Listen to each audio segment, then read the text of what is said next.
it's very easy to get to. And so therein, even just that change from like warehouses off the side streets. The thing is, sometimes somebody do something stupid, I cannot ask you, I have to look. By the time you get out, I already crash. Understand? That's why I'm saying it's dangerous. If you don't see anything, no cars, then you do that. But if you see many cars and I'm changing, then just stay back or take it in your hand. That it's just like I need to see the view. When you go to school, they'll tell you the same. It's not me trying to blah blah blah be a supervisor. No, I just don't want to crash. Crashing is no good. I'm sorry. Right center fixture.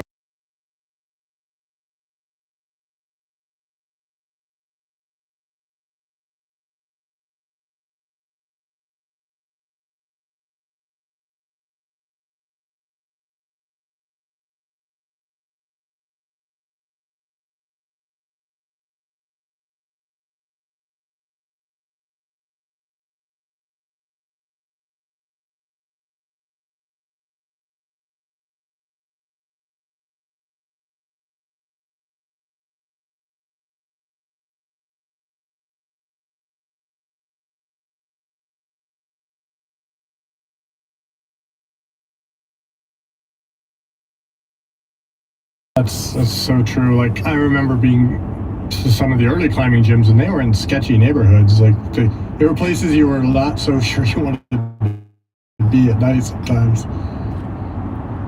You know, I know you wrote about it in your book, but since this is, you know, almost the 2024 Olympics, and by the time we air this, the Olympics happened, can you give me your thoughts about having sport climbing in the Olympic Games and how it's being contested in the Games?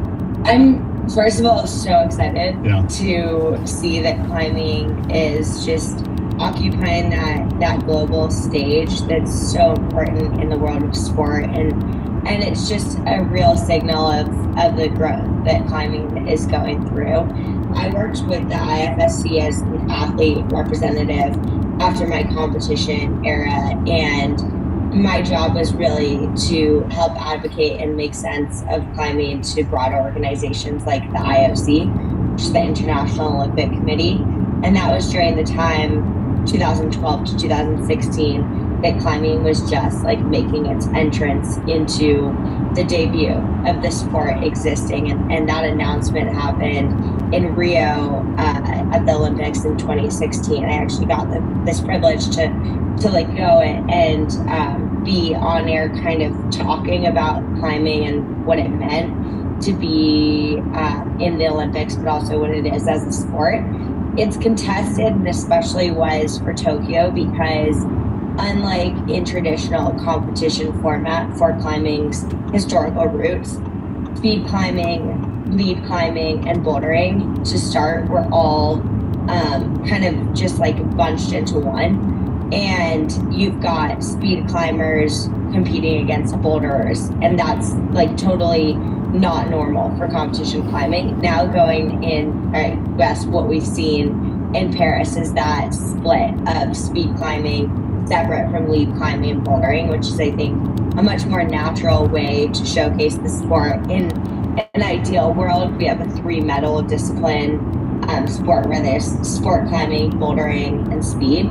But what it means for the sport is more youth participation, more government support, which is huge, more recognition in general, more possibility for young climbers to sign big endorsement deals that enables them to do what they love more and broader, and really push this ethos that I think is incredible about climbing, which is how much you can grow on a personal level, and what climbing creates for this connection for the outdoors, because the indoors is a great bridge to the outdoors. It's how I got into climbing outside, was through starting in competition. And I do think that climbing is one of those sports that you create this really genuine connection for why you care about the environment, because these places that climbing takes you beyond the competition space are really majestic and sublime, and you really notice the changes firsthand.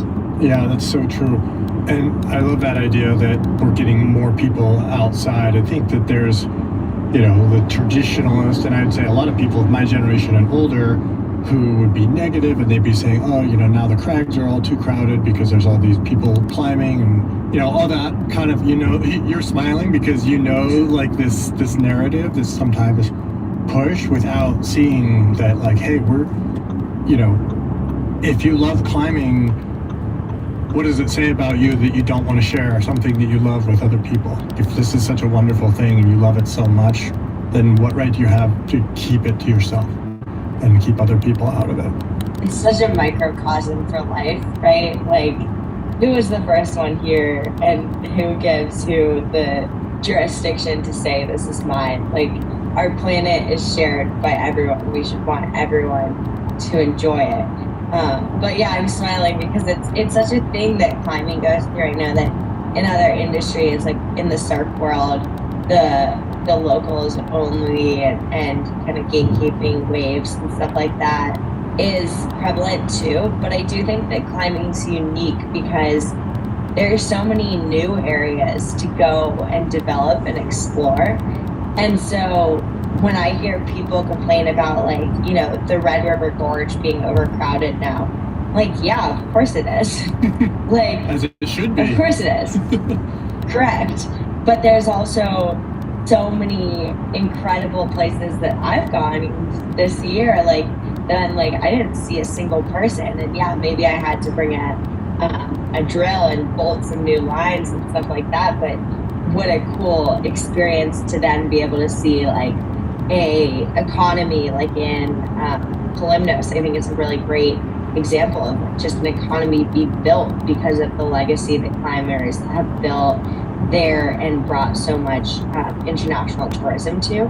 I do think that climbing is this great, like, vehicle for ecotourism growth as well, and helping areas, like, get new traction off of former industry that maybe wasn't as sustainable. Mm-hmm. One of the things that I think has been really inspiring for me to watch your career has been what you've done, not just as a climber, but also as a woman. And this is something that you've written about. And in your book, I'll read a passage you wrote. As a woman in climbing, I occupy two worlds, one defined by strength and grit, the other by beauty and traditional ideas of femininity. It's something I still struggle with. And yet you write that, and yet you're a big part, I think, of making all the good things happen that you're just talking about, whether it's creating a model for ecotourism in a remote island in Greece that has probably almost no other industry, to, just helping get the climbing as a sport back into the Olympics, all of these things. And so when I read this, I guess I have to challenge you a little bit and say, like, if you feel like you're occupying these two worlds, do you also feel like you're occupying them? Is it a co-occupation? Is it a peaceful co-occupation where you're comfortable in both? And yeah, maybe they're slightly different value sets, but you certainly, at least from the outside, seem to be comfortable in that and leverage it into these other things that are much bigger than yourself, frankly.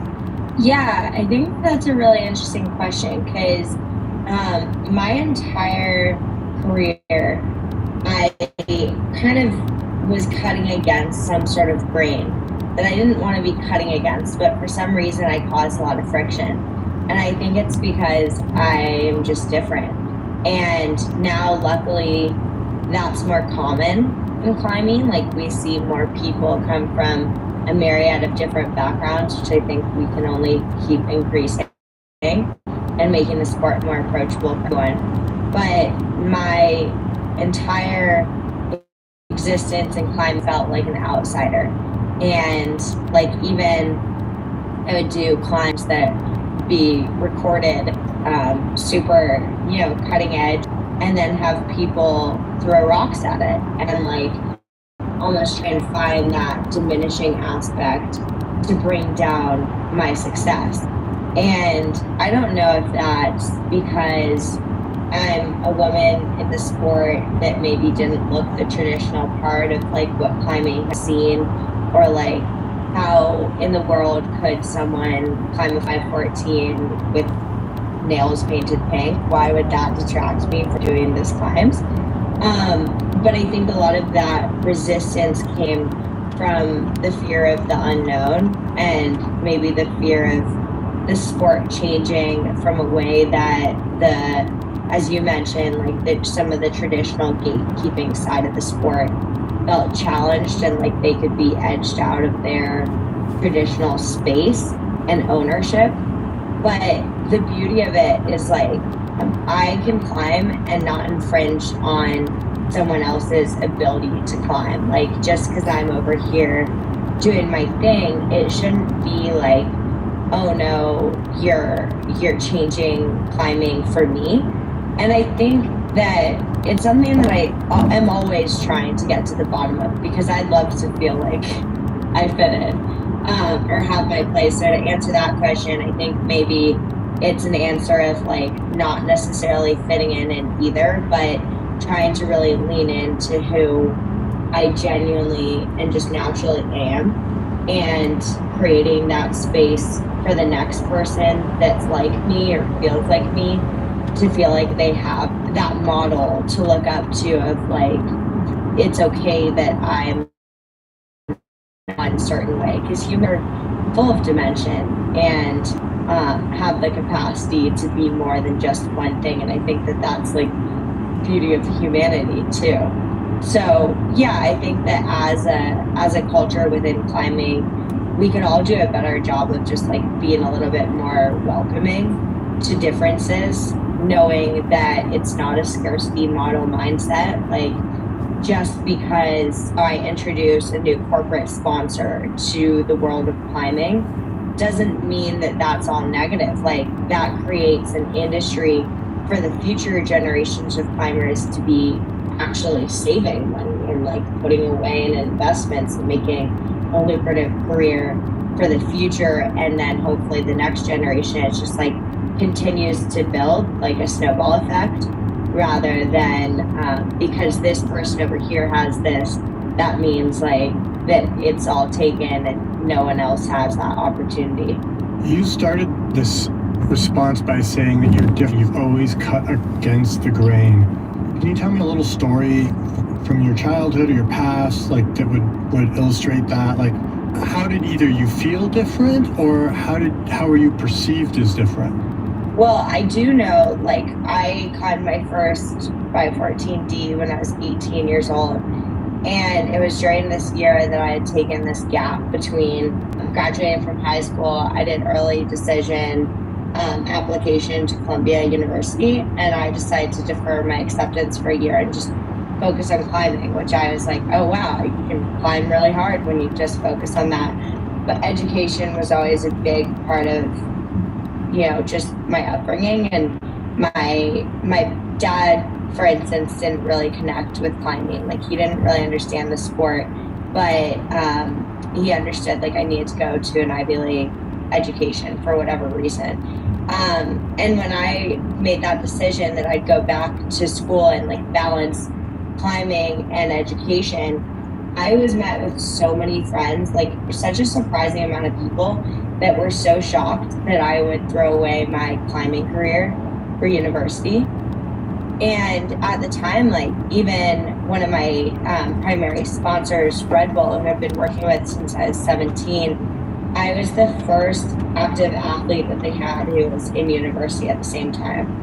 And I think that that was just like a shift in industry and a shift in the way that we saw that you can like do school while also upholding this role as a professional athlete. Though that's not to say like I, you know, have downs. Like I know midterms, it was always so hard to balance studying with maintaining like a prominent stance and like climbing really hard.